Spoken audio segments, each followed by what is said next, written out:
Hello, my name is Terry Meir, and I will be your host today. All of us at Sustainable Kashi are so proud to offer these free classes to help us all learn ways of living more connected to the earth. You can learn more about our project at sustainablekashi.com. Happy Earth Day, and thank you for joining us today on this very special celebration of the earth. Today, we're going to be talking about growing medicinal plants in your backyard. If you have any questions, please type them in the chat box and we'll make sure we answer them in the end. Today, we have Celeste C with us, and Celeste has been turning her yard into a little sanctuary with medicinal plants and food, and we're really grateful to have her with us and share her experience. So Celeste, thank you for taking the time to join us today on Earth Day, and we look very forward to hearing what you have to share. Thank you so much, Terry. I'm very, very excited to be here. And I'm sorry that my camera decided to take a break today, but we have Uranus conjunct Venus. I'm an astrologer, so lots of things are going to be unexpected, and we're just going to have to go with wherever it takes us. I'm really, really glad to be here. I've been working on this presentation for about a month now, and I really hope that you can get some value from it and that you can leave inspired to uh, to start doing this in your own yard. So, growing medicinal plants in your backyard or home. So, there really is so much to talk about here. So, I just want to let you guys know ahead of time that this is a beginning. It's some basics. We're going to get started. We're going to just get inspired and just jump in. But know that there can be really so many years of learning and experience. You can really study these plants for your whole lifetime and still have so much more to learn because they just are really, there's a lot of them and there's a lot of stuff, and every person is different and every plant is different. And we're going to learn a little bit about how that works and how we can choose things in that way. So let's look here. So this class covers, um, we're going to learn the three W's of medicinal plants. So this is just something that I made up. The three W's is basically the three most common questions that we have about medicinal plants. So we're going to go over what they are, who they can benefit, and why we would want to grow them. Then we're going to talk about choosing the right plants for you, because this part right here, I feel like we skip over it a lot of times, and then people get confused. You know, you can see, you have a certain symptom, and you look for which herbs can possibly help you with that, and you get a big list, of like 10 of them or something, and you say, well, which one should I be using? So we're going to look at how you can find out what plants will match better for you. Um, and that will help you out as far as having more confidence in choosing the right plant per person, because everybody's unique. And then we're going to talk about, even though that might sound like, oh, well, then that sounds like a lot of studying and time. It does take a little bit of time to learn the constitutions and things like that. But we're going to start with the three C's. And again, it's just something that I made up because it makes it easier to remember. Um, and so we're going to start with the three uh, types of plants that are great for beginners. And then we're going to talk about growing the medicinal plants, processing them. And of course, I have just a couple of recipes that you guys can take a screenshot of and just, to get you started and hopefully get excited about using these plants. Um, so, a little bit about me before we get started. So, my name is Celeste, and I have been gardening for 10 years. It's a pretty long time, on and off. I have 5 children. So, sometimes I have off seasons when my life at home gets busy, and that's okay. So, I did start my journey uh, with 2 years on a farm. I worked at a farm here that is a sustainable farm. They do mission based work for people all over the country and all over the world. And I learned about permaculture. I learned about herbal medicine. I learned about uh, simple technologies. I learned about so many things. and it was a really eye-opening experience, and it really changed my life. And that was what got me going on growing my own plants. And when I first started, I just had like two little pots, on the front porch. And now I have, a big garden that I'm blessed to have in my backyard. And I've been growing medicine in my yard since I moved to this house. So it's been about 3 or 4 years, but I have been studying medicinal plants for a few more years than that. Like I said, it's just such a big topic that you can study for a really long time. And it's really, really fascinating and very enjoyable. So let's start with the introduction. So, which what I said was the three W's, or the three questions that people often have about medicinal plants. So the first one is, what are medicinal plants? So these are plants that have active ingredients. I know you see here, I put the definition up there. They're biological compounds that have an effect on or within our bodies or the bodies of other plants or animals. And you would actually be surprised at what um, plants are considered medicinal, because the medicine of a plant can be in the leaves, it could be in the seeds, in the roots. There's a lot of different ways that you can use it. And most plants that have medicinal properties, a lot of times you can use the same plant in a lot of different applications. So you can use it within the body or on the body, depending on what you need it for.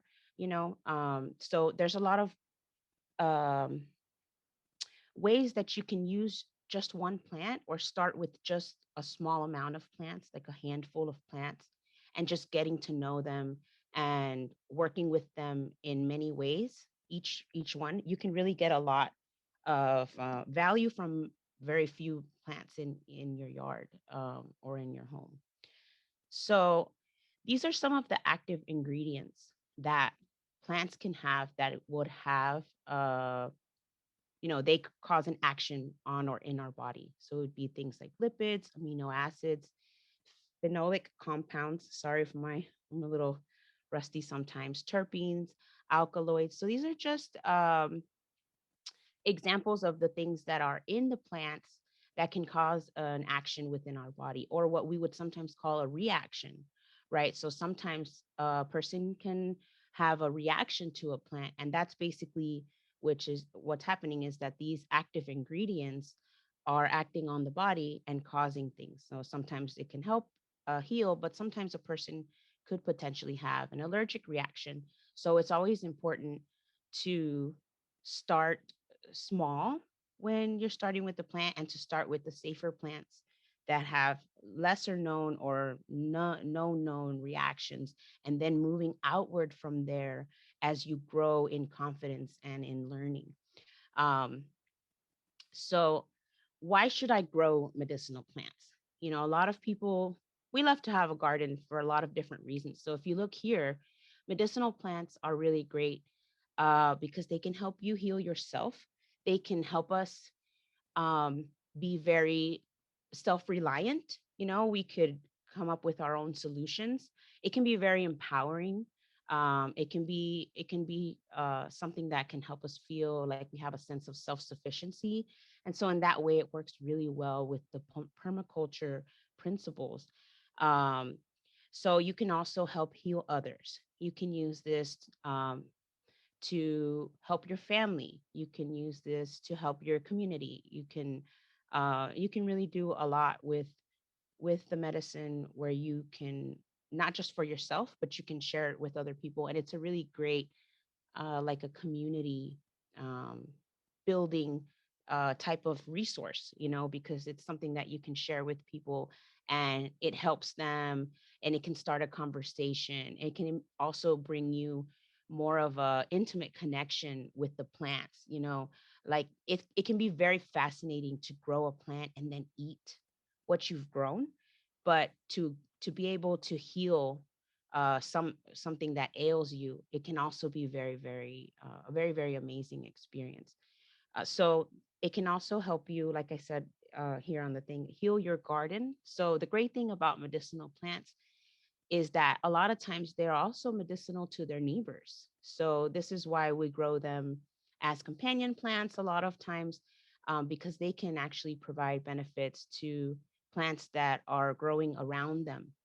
Plants have a, they know how to communicate with each other through their roots and through signals that they send out, into the air to tell each other, if a predator is coming or if they're getting some kind of disease that's coming around, and they can actually communicate with each other and help each other out. So it's really wonderful to grow plants in your garden, not just for yourself, but for other people and even other plants that you have in there. So, who can benefit from medicinal plants? So, the great thing about medicinal plants is that everybody can benefit from them. And if you start with the more common plants that, like I said, don't have very many side effects or anything like that, then it's really a lot of times can be used from even for small infants or even for the elderly, where you would have more of a concern for side effects.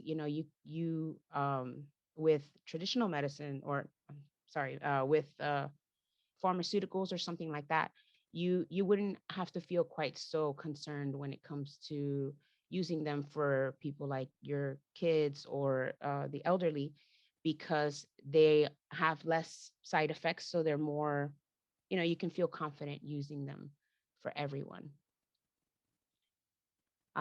So choosing the right plants for you. So this was the part that I wanted to start with, um, just because we don't really talk about it too much. So there are three different ways that you want to look at how you're going to choose your plants. So by your, I call it by your climate, but by your area where you're located, what kind of plants will grow well there. The wonderful thing about medicinal plants is there's something like 50 to 70,000 types of plants, species that are considered medicinal through our history of usage. So you are probably going to have a good chance of finding a plant similar to whatever plant you commonly know that grows in your area. So, like, I live in Florida. So, a lot of times things don't grow here quite the same way. Or, it might be a different type of plant that grows here, but it'll give the same benefits. So, you can look and see what plants are local to your area, and then see if they have a similarity to something that you're more familiar with. So then the other way that you can choose your plants is by your needs. So this includes, um, anything that you have that's already ailing you. If you're a person that is prone to migraines, or if you're somebody that has diabetes, or if you're somebody, that needs to lower their blood pressure, then those types of things, you know, uh, would be something that you would want to focus on learning, because there's just so many different things to learn about. So the really great way to start is to start by what you need, and then again working your way out from there. And then the last thing you want to do is to check by your constitution, so by your bodily constitution. um, so there are, I'm going to switch over here real quick. There are actually, these are the three most uh, common ways to um, know what your body constitution is. So you can use the traditional Chinese medicine methods. I think they have 9 body constitutions, but there's also Ayurveda uses the doshas, and then in Western herbalism they use the humors. And these are basically descriptions of the type of body you have. So if you're somebody that runs cold, or if you run hot or dry or moist, then you would want to choose a plant that fits you. For example, if you're a person like in my household, I run more cold and damp, where my husband runs more hot and dry. So we wouldn't want to use the same remedies, because something for me that would help me, get things going and heat me up and help me feel better might actually overheat my husband, right? Because he runs hot and dry. It might cause a rash or make him, break out or feel very hot and agitated. So by choosing and there's other systems too. Like I said, I'm an astrologer. I use astrology overlaid on the Western herbalism to help people look at their constitution on a, because you look at the different levels, like on a holistic approach. So you're looking at not just your body's symptoms, but what kind of stresses are going on in your life, or what kind of mental issues are you having at that time? Are you suffering from depression or anything like that? Those types of things can all be layered together to help a person find something that's going to help them um, in in in the many different levels, not just the symptoms that are on top, but also the the stressors or the lifestyle aspects of it as well. So when you look, you can look into these. I'm not going to go into them too much because they're all their own. Um, they all have, they can be taught for hours and hours, but this is a really great way just to see how your body is set up, and then choosing the plants that fit. So you can look at any one of these three and then use it to help you choose, like I said, what would be the right plant for you. So even though it sounds a little bit overwhelming to think about choosing, based on body constitution, we don't have to necessarily get into the depths of that before we can get started with herbal medicine. You can get started right away, even if you don't know everything yet about the body constitutions, if you just focus on what I call here the 3 C's, which, like I said, it's just something that I put together so it's easier to remember. So these would be culinary herbs, companion plants, and common weeds. So these are just the places where you would want to start, like especially with the culinary herbs. A lot of the plants that we use as food actually has a lot of really wonderful medicinal benefits. And like I said, these plants have a lot less likely chance of producing side effects. So they're a really great place for anybody to start, and you don't have to worry as much if about the body constitutions, because these are more um, considered more generally safe and generally applicable. Um, so then the companion plants, these are plants that you're used to growing with your fruits and vegetables that maybe they offer some benefits. I'm thinking, pollinator plants, or plants that provide sometimes, nitrogen to the soil, or things that you would use for different reasons like that. They also, a lot of times, will have active ingredients that are medicinal that can be beneficial to us. So this is another great place to look into, so you can start using them as medicinal plants. You might already even be growing some of these different things, and you can just change the way you think about them, instead of thinking of them as just for cooking, or just for helping attract pollinators. You can start to think of them also how they can benefit you or your family members, or in different ways. And um, it just really is inspiring to look at the plant and say, wow, I thought this rosemary was just for my potatoes, but no, it can also help me with headaches. Or I can, it can help you, if you have great hair loss, or, if you have itchy scalp. So it's very interesting. And I found myself having a lot more respect for the plants that are around us, because actually they're very multifaceted, and they're just like us. We have a lot of things to offer rather than just one.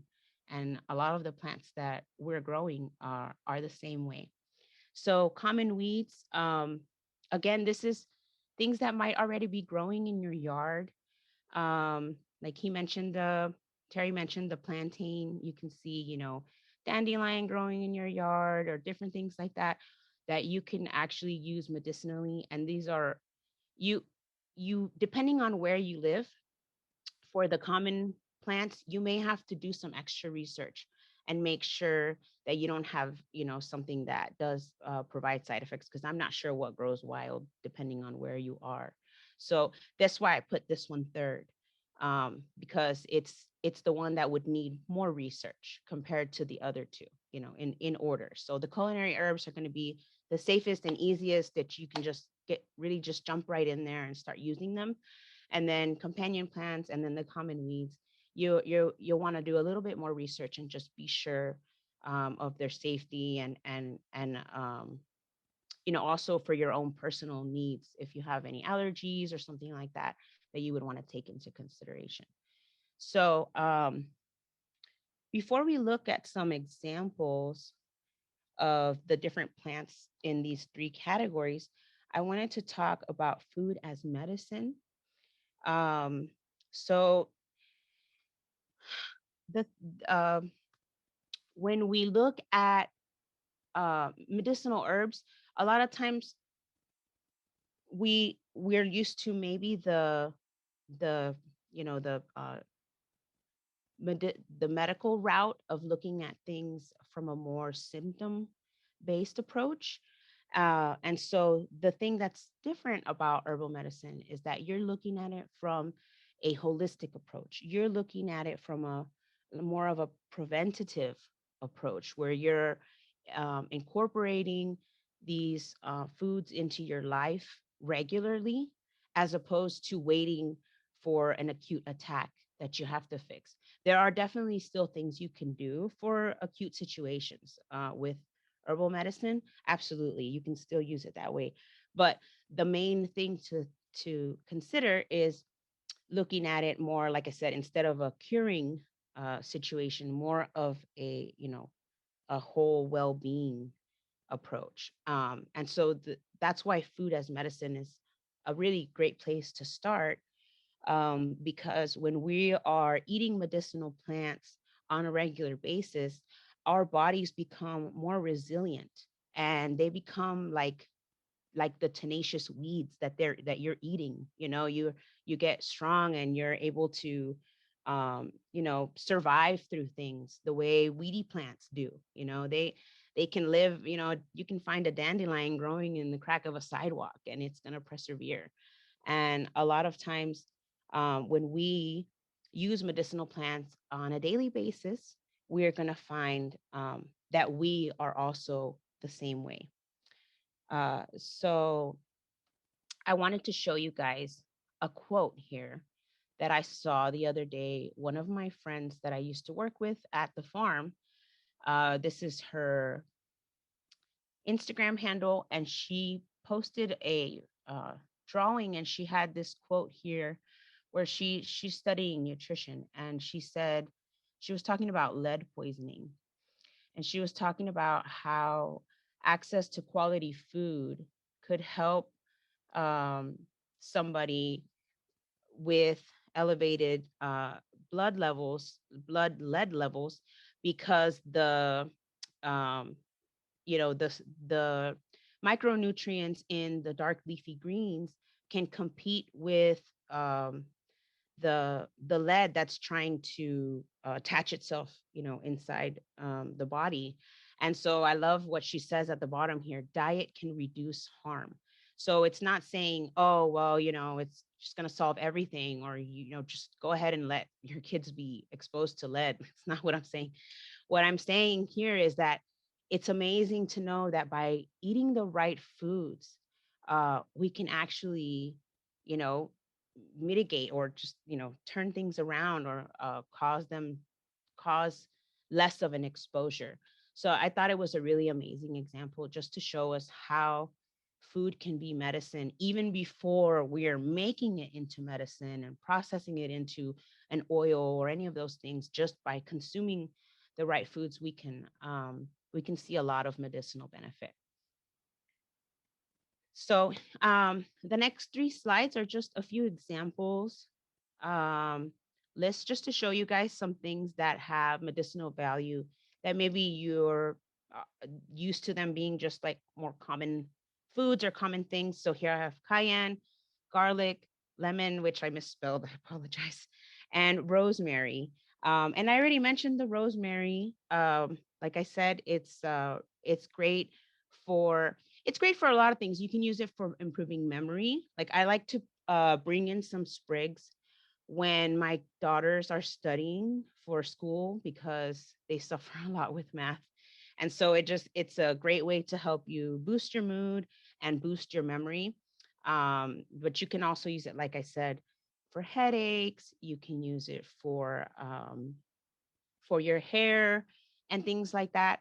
So it's really interesting because we're used to, like I said, just seeing these as simple foods, but actually they can have medicinal benefits for the body. And then some companion plants with medicinal value, like I put marigold, which is the calendula, echinacea, thyme, borage. So these plants are generally, we grow them often to accompany our food plants so they can grow better, but they also can have some really great medicinal value. The thyme can help us, for example, stimulate the thymus gland. And so the thymus gland is what helps us boost our immune system. And so it's a really great thing to add into, any blend that you're making that you want to just uh, boost yourself up. You want to give yourself a little bit of extra strength for the immunity. Then you could add time to whatever you're making. And it's just a really great way to do that. And you can also make teas out of it and syrups and different things like that, just as an example, though. And then here is a list of some common weeds with medicinal value. We have dandelion, chickweed, cleavers, nettles. Nettles, they are really great for cleaning the blood. They have a lot of iron. And if you use the seeds, they can be very beneficial for the kidneys. So you just have to look at every plant. Like I said, you want to look at the different parts of it because different parts can provide different benefits. Um, and the chickweed, you can make salve out of it, you can eat it. And the dandelion is really great to support the liver and things like that. Okay, so now let's talk about growing medicinal plants. Um, let's see. I have grown things, on my windowsill, on my porch, and also in my yard. The really great thing about medicinal plants is that a lot of them don't really take up that much space. And so you can put them, you know, in a really small area. Like if you feel like you don't have a lot of room, you can probably still grow medicinal plants. So, what do plants need, to grow? This is the basics, simple, just like other plants. They need light, water. I put soil or nutrients here because I did include growing things inside the home. So maybe people would need to approach things a little bit differently if they're growing things inside. And then also considering what season you want to grow it in the right season, and then considering how much space it needs. Um, so let's start with wild medicine. I mentioned the uh, the different weeds that can have medicinal benefits. So how can we work with those? One thing that we can do that I highly recommend is taking a local plant walk. So you can look in your. I found one in my local Parks and Recreation. They have one every month, and it's only $5. And it's really going to be invaluable because you're I mean valuable apologize, because you're going to go with somebody that knows your local area. Like I said, when it comes to the wild plants, um you it's really great if you can talk to somebody that's familiar with your local area, and they can also help you with identifying because sometimes plants can look really similar and be very different. So if you have somebody that is familiar with it, they can help you out with knowing the difference between this or that and making sure you have the right one. But if you don't have anybody that does something like that, you can still get a local ID book. And I would recommend checking out your local library first and asking the reference librarian, because they will oftentimes have regional books that are really going to help you in your specific area. So I always say to go ahead and start there. And then, of course, just some words of caution. You want to watch out for pollutants. So it's one thing to take things from your yard, even from your own yard. You're gonna want to keep an eye out. Do your neighbors, like for example, my neighbors use a lot of Roundup, and my yard, it has, my yard is the yard that catches all the water. I have there's a place when it rains in the corner where it gets flooded.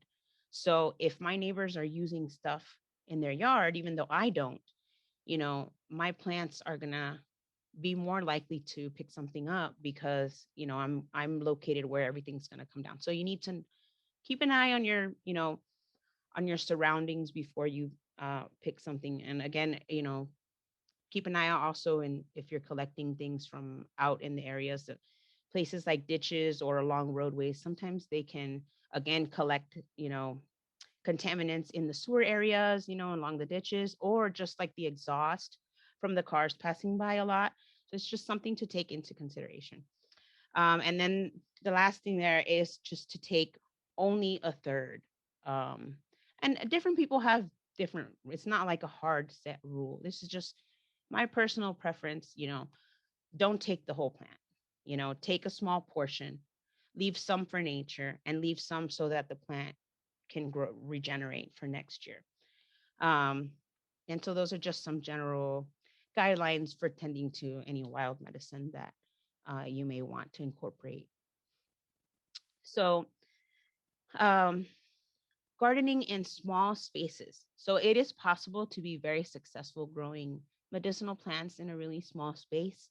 And I have here just a list of some really great ideas that you can incorporate so that you can grow a lot of medicine in a small space. So successive planting, where you're planting things every 2 weeks, or you can do polycultured beds, which is a permaculture practice where you're growing a lot of different things together. And what that'll do too is, like I said, since the plants communicate with each other, a lot of times their benefits will be more than the sum of their parts. You know how they say the whole is more than the sum of their parts. So by growing them all together, they could all be stronger in that way. But of course, make sure they get along with each other, because some plants grow better together than others. So, but it's a really great way to do that. And then vertical planting, just growing things up using trellises. Any, I have a fence around my yard, and I take full advantage of it, and I grow all kinds of, I have my passion flowers growing up the fence, and I made teepees out of the neighbor cut down one of his trees, and I made a bunch of teepees out of his leftovers. So there's a lot of things that you can grow vertically. You can really get a lot more space using containers that are creative, or even patio gardens or even window gardens can be very great ways to grow your herbal medicine. So the next few slides, what I have is just some photos of a few examples of how you can grow things in these ways. It's just so we can look at them and just get inspired and see how we could maybe implement things like this in our own space, and just see how much is possible, even if you think you don't have much space, or even if you're like, well, all I have is a window on the fifth floor. We can still do something, with that.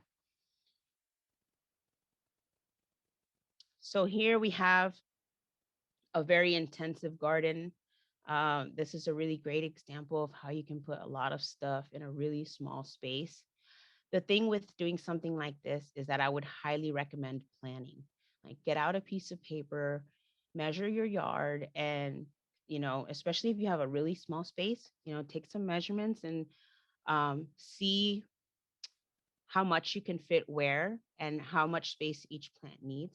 but also you want to see the conditions of your yard.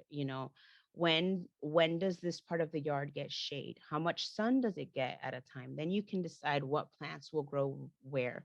And you might have to do some experimenting. Oftentimes what I'll do is I'll get like 3 basil plants, and I'll plant one here, and one there, and I'll see who does the best. And then I have like a little journal where I'll just take notes. And then next season, I can try something different based on what was successful and then avoid what didn't work out so well for me. So then here on this other side, this is a vertical planter that they created out of a pallet. So, and they have all of these are medicinal herbs that they have in here. So, well, I think these are strawberries, but for the most part, it's a lot of medicine in here. So it's a really small, you can see that they have quite a lot of stuff in what's really taking up a very small footprint. So here's an example I found for creative containers. This is taking some bottles and recycling them, and they just painted them and they put some flowers in here.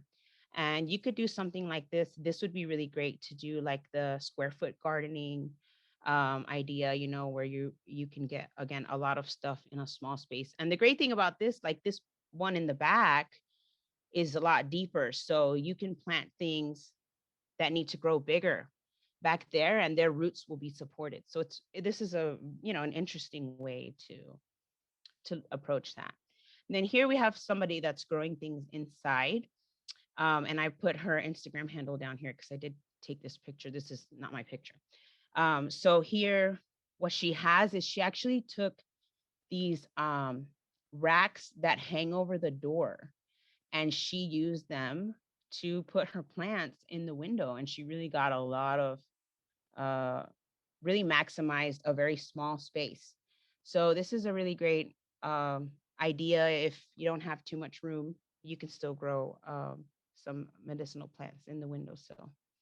And then here we just have some examples of some patio gardens, or how you could grow a lot in a small space. Here you see she's got a vertical shelving, or here they've got a little um, greenhouse shelf. And then here I just had a few examples of some window gardens. So here they have some mason jars that they filled up and put some herbs in there. And what you would do is, if you see here at the bottom, they have some rocks at the bottom because your plants would need some drainage because there's no drainage holes here. And then, of course, you would have to be careful how you water your plants, but it is still, a great way. It's still possible to do something like this. And then here on the other side, you see they put some clear shelves into the windowsill, and then they could really fit um, a lot of more plants than if you just used the windowsill on its own. So just some ideas, like I said, to help um, inspire how you could do something like this in your own home or yard. So now let's talk about processing your plants. So I'm not going to go into everything because there's just so much, guys. I mean, we could really do a full 8-12 week intensive and we wouldn't even get in there. But let's just go over some simple stuff, and I'm going to talk about like my favorite ways to use things, um, because I feel like it can be very helpful to start there. So we're just going to talk about these three: harvesting, drying, and freezing. So there's way more stuff that you can do, but we're just going to keep it a little bit simpler. So for harvesting, I have just a few like small recommendations. Again, I'm mentioning the leaving 1/3 behind if it's wild medicine. But for medicinal plants, it's really great if you can harvest within the first 30 minutes of light. And this is because what happens is in the evening, after the sun comes down, the oils, that are in the plant, they come up from the roots all the way up into the plant. And then as it gets hot, then they start coming back down and hiding into the roots. And so if we want to have the strongest medicine, it's really great if you can do it within the first 30 minutes, or if you can harvest at that time. Um, it's okay if you can't. but it's just a preferable time to do it. So and then also you want to sorry, harvest the right material at the right time.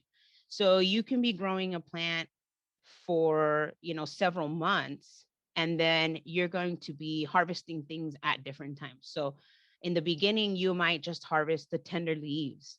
And then later, when it starts flowering, then you would harvest the flowers. Then you would leave some flowers to mature, and then you can harvest their seeds.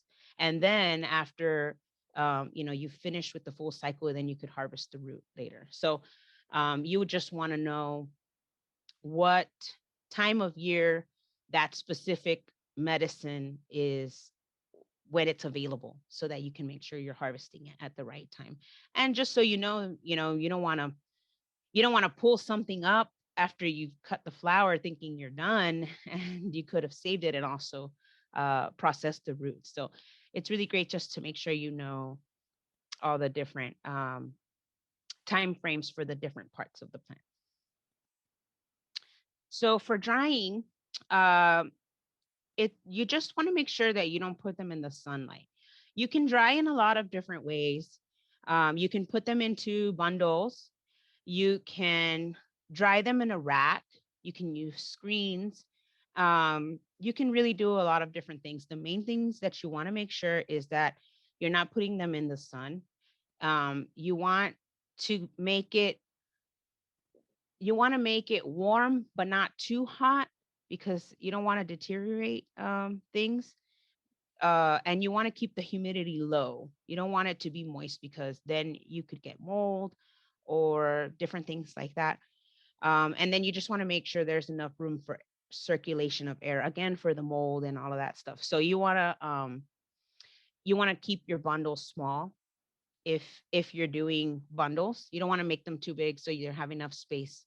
And you want to have enough space in between them. You don't want to hang them too close together, so again, that they have room. um, and then if you're laying them down like on a screen like you see here, you just want to make sure there's enough space in between them so they can have air circulation and they dry well. And then you want to keep checking them. You don't want to just leave them there and forget about them, and then they can get dust on them, and then they're not going to be as great. You want to check them, and then as soon as they're dry, you want to store them, and that's going to help them last the longest. So when you're storing your dried medicine, you can keep them in jars.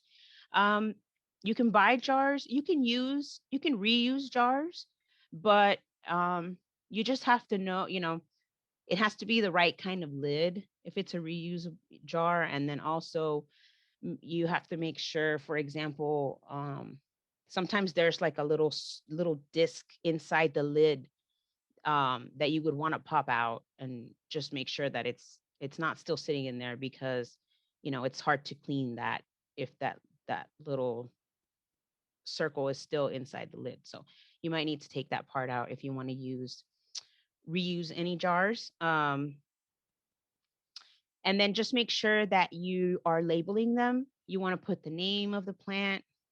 Preferably you could put, the Latin name, so you know what it is, but that's up to you. And just make sure you put the date, what day that you processed it, because it can be very easy to forget. And then just try to keep them somewhere dark, or, if you can get the amber colored bottles, that also helps too with, just uh, keeping the light out, and it lasts a little bit longer. Um, and yeah, and just keeping, not keeping it somewhere where it's going to be humid or anything like that, and you don't want it to be too hot, in that wherever you keep your stuff. Okay, so freezing, this is one of my favorite ways to use the plants from my garden, just because I can process a lot of stuff at the same time, and it doesn't take like a super, not that drying things is time intensive, because it's not really. You just set them up, you check on them, and that's all. But I just love this because you do it all at once, and you can put it away, and it's really useful. So and it's really simple to do. You just put them in a blender or food processor, and then you can put them in ice cube trays or in 2 or 4 ounce containers. And the same thing, you want to label it with the name and the date. And when you thaw them out, you want to use them within about 5 days. So some things about when you freeze your herbs, it does change the color a lot of times. But if you're using it in something, like this, especially like I like to make medicinal soups or use it as a base in foods, um, then it doesn't really matter so much what the herbs look like at that point. You know, they're still going to have their properties, their tastes, and all of that. So they'll still be able to be used in that way. All right. So that's all of my growing and processing part. And I do have here just 2 recipes to share with you. So, one of them is by Rosemary Gladstar, and this is this recipe is really interesting. I wrote it up at the top here. Fire cider has been to court, and it even inspired a hashtag. And I remember when this happened, it was so interesting to me. But basically, somebody tried to patent the fire cider name, and it went to court, and they had a hashtag free fire cider. And they actually did wind up freeing the fire cider. It's a very interesting story. And I did link to it in my additional resources. So if you guys want to read that, I'll show you the where you can go look at the links. So this is a recipe for fire cider. Um, and it's really simple. Like I said, you can just take a screenshot if you want. And but basically you just combine the ingredients. You want to warm up the vinegar. You don't want it to be hot, just warm.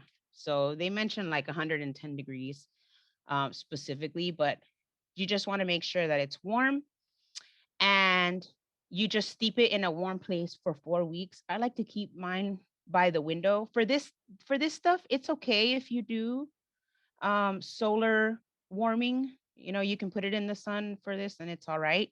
But once you have the herbs taken out, once you strain the herbs out and it's made, then you don't want to keep it in the sun anymore. You don't want it to be in the light, because then it can, then it'll start degrading. But while there is, while the ingredients are in the vinegar, then it's okay to keep it by the window or something like that. And you just have to shake it up a little bit. It's not, set in stone. And then you strain it out. You add honey and cayenne to your taste. If you're a person that runs hot, and don't put as much hot pepper in it. It just really depends on you. And then the next recipe, this is mine. So this is called Medicinal Sofrito. So sofrito it looks like a pesto, but it's not. It doesn't have any oil. It doesn't have any nuts. And basically, sofrito is something that I learned from my mother-in-law. Um, they use this. It's like an herbal blend that they use as a base for all of their food, and that is why their rice is so amazing. And so what I did was, when I started working with medicinal plants, I took this recipe that my mother-in-law gave me that's for cooking, and I implemented, my own version of this for um, medicinal plants. So you can really do a lot of different stuff with it. This is my example. You can feel free to use different herbs. You could even do something that's like a sweeter version. Like you could do like fennel and mint. If you were doing something a little bit different. It really just depends on what your needs are, what your tastes are at that time. And um, you can play with the recipe, and like I said, make it unique to you. So you can use this in a lot of different ways. I like to just put them into little 2 ounce or 4 ounce containers in the freezer, and then I just pop the little 2 ounce straight into some broth. So for example, when you're sick, you don't want to eat too much. So this is a really great way if you were to use a bone broth, for example, and then put the 2 ounce cup into that and cook it, just cook it up for a while and drink that, then it's going to give a lot of nourishment to the body without the person having to digest a lot of food, because when you're sick, your body is taking all of its energy away from processes like digesting or even walking. That's why we need to sleep and lay down so much when we're sick. And so by eating something like this, it's going to be light, but it's going to be light on density, but it's going to be high on impact. So it's a really great thing to use. And then, of course, it's really amazing for cooking. This is a really great way to just get your family members used to the herbiness, used to that green, because uh, a lot of our struggle, at least for me as an American, is not being used to that taste, the strong taste. So this is a really great way to get everybody kind of on board. And I love to put these, like, you can put this in rice. So you can start with the this, and you put a little bit of oil and then add the rice on top and then just cook it as normal. You can do the same thing with beans or with lentils. That would be really great. Or chili, you can use it as a base for that. Um, you can use it to steam vegetables. You can use it to marinate things. You can really use it for a lot of different things, not just for, but this was my recipe that I wanted to share with you guys. And the final thing, oh, I did pretty good, 11:56. Okay. So here for additional resources, what I did for you guys is I just created a page on my website where I put some links to websites that talk about herbal medicine that I use a lot. You mentioned the Wildcraft game. One person did earlier. So the people that created that, the couple from Learning Herbs, they're listed on my list of resources. So you can check that out here. And you can just, if you don't want to write this whole address down, you can just go to the celestialself.com, and then across the top, where the pages are listed, you'll see Grow Your Own Medicine as its own tab. And you can just click on it and you can look at that.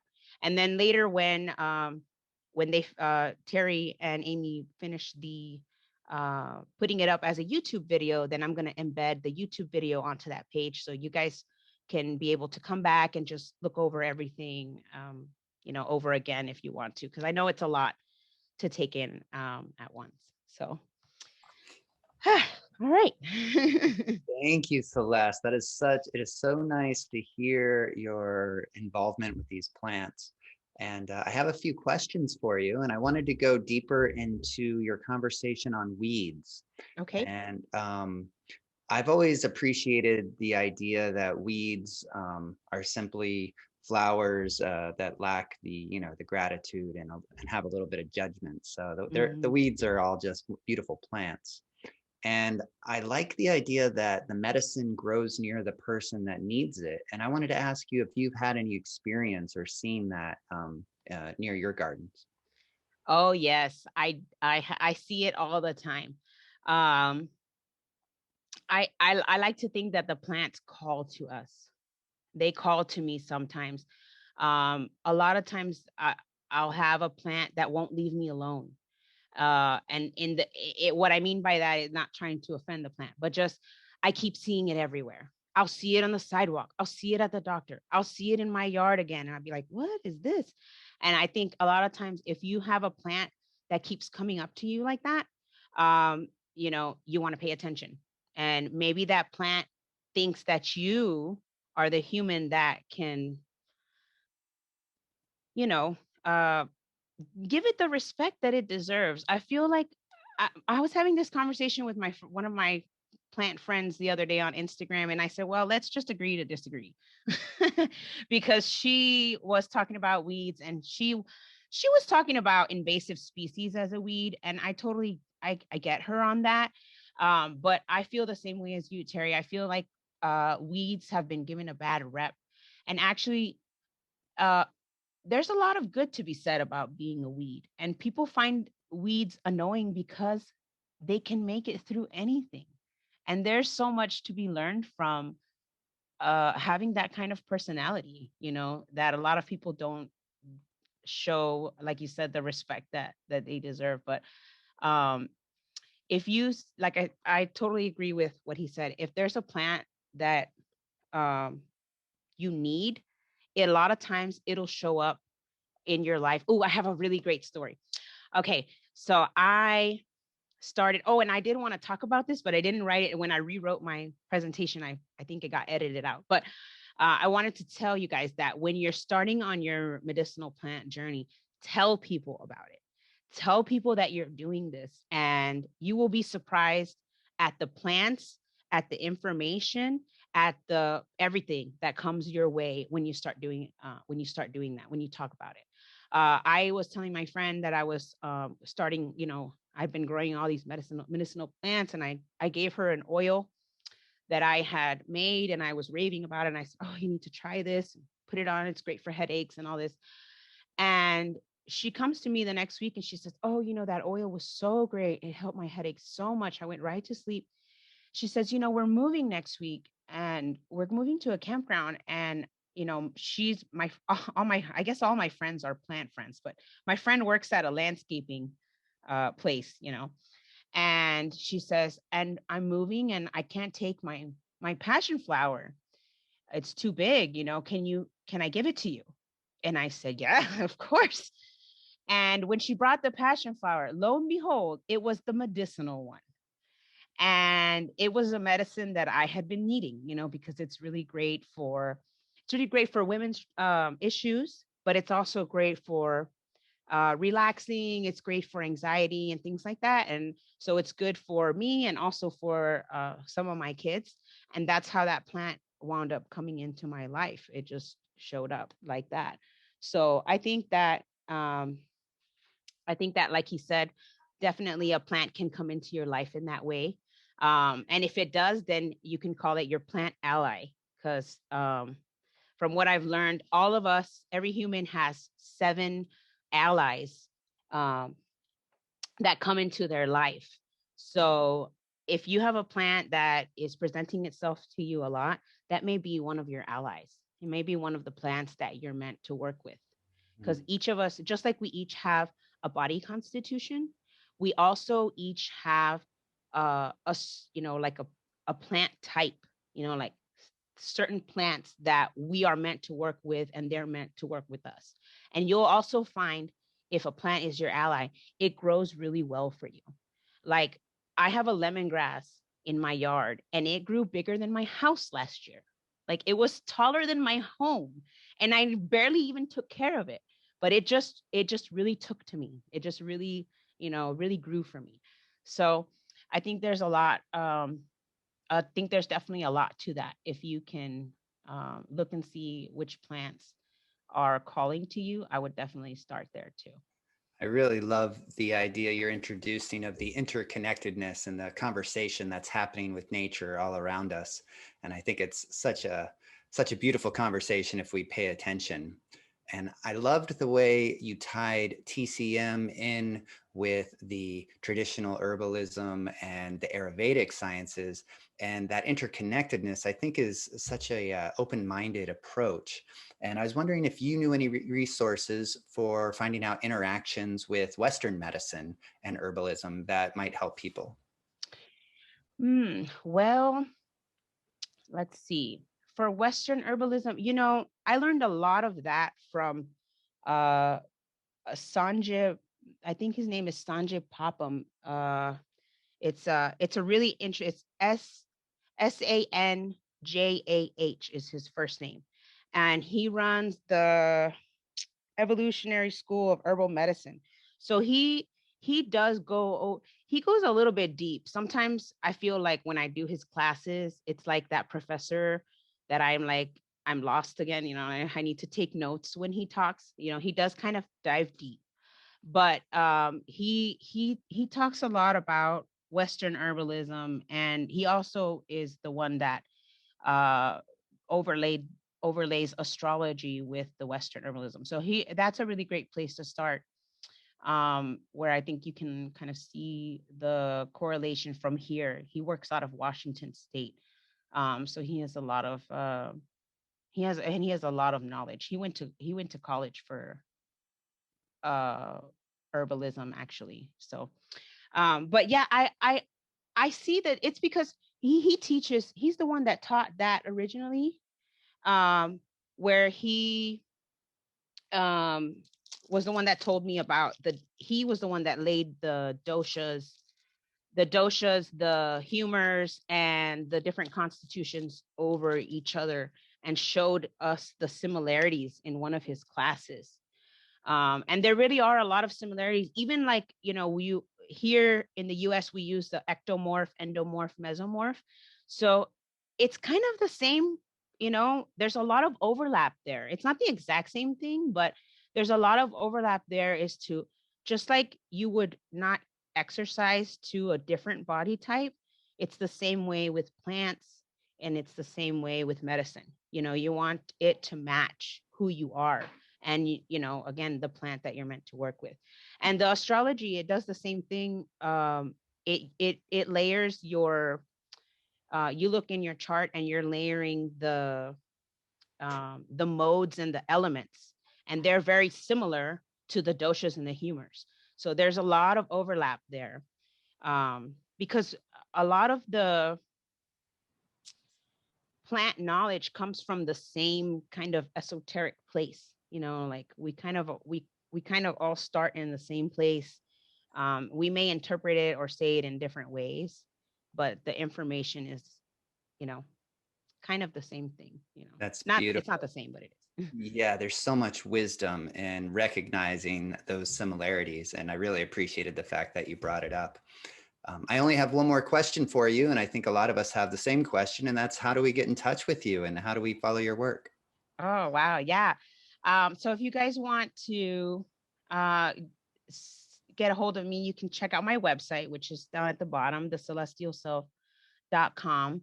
And then I also am more active on Instagram. So I do have uh, I am Celeste C, all one word, on Instagram. And then I also have my astrology page, which is Celestial Self Astrology, also on Instagram.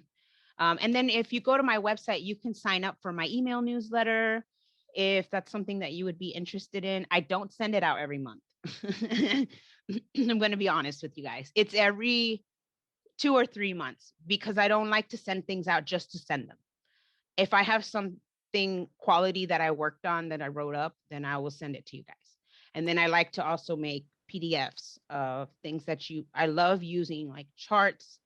I love using, different little like printables. I find them very helpful to me. So I like to make those for people so that they can help them too. So yeah, those are the different ways that you can reach out and connect with me.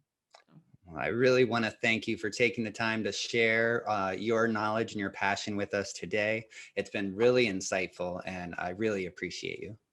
Oh, thank you so much. I had a really great time. Thank you guys for having me. Excellent. Excellent. And I really want to invite all of us to continue this conversation in our Facebook community group. So if you have any herbalist questions or any questions about connecting to the medicine in your backyard, join us there and we can keep this conversation going. I think it's a really important one to have. Please share your biggest takeaway from the class or any kind of questions that you have. I want to thank Celeste for her time here. I want to thank Amy Zelt for doing the production side. And of course, everybody for being on the class. This wouldn't happen if it wasn't for your time and your donations, your energy. We just wouldn't be here without you. So Earth Day should encourage us all to reflect on what we are doing to make our planet a more sustainable and livable place.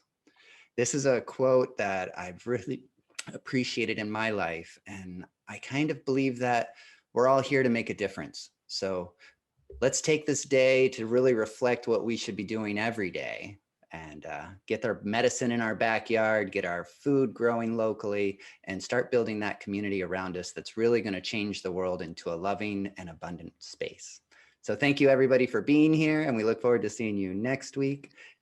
I'm so grateful to be in this community. Bye, everyone. Bye, guys.